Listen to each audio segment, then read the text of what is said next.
সন্দীপ মণ্ডলের লেখনীতে মরীচিকা।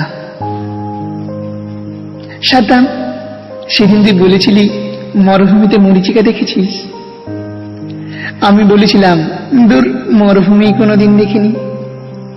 আজ মরীচিকা দেখছি, মরুভূমির মরীচিকা।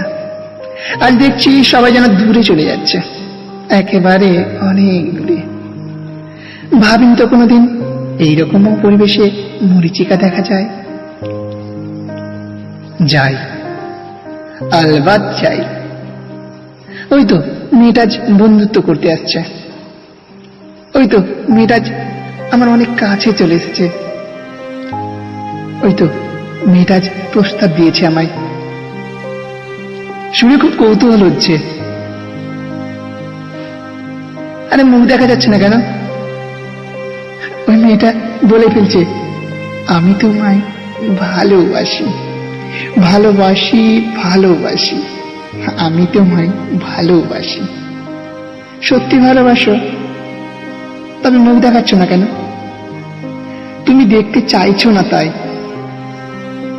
আমি তো দেখতে চাইছি, তবু কই? সত্যি তুমি দেখতে চাইছো?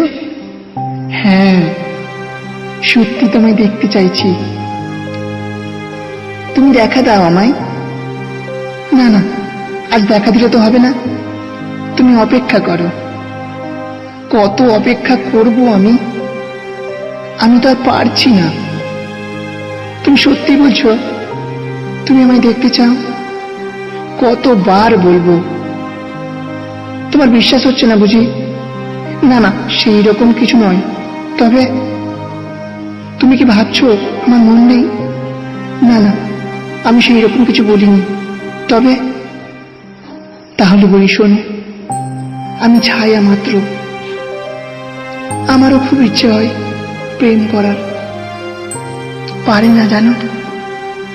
এই তো তুমি আমায়, এই যে তুমি আমায় দেখছো, আমি নয়, সেই তুমি। শেষ কথাটা বলি শোনো, তুমি তো মরীচিকা দেখছো।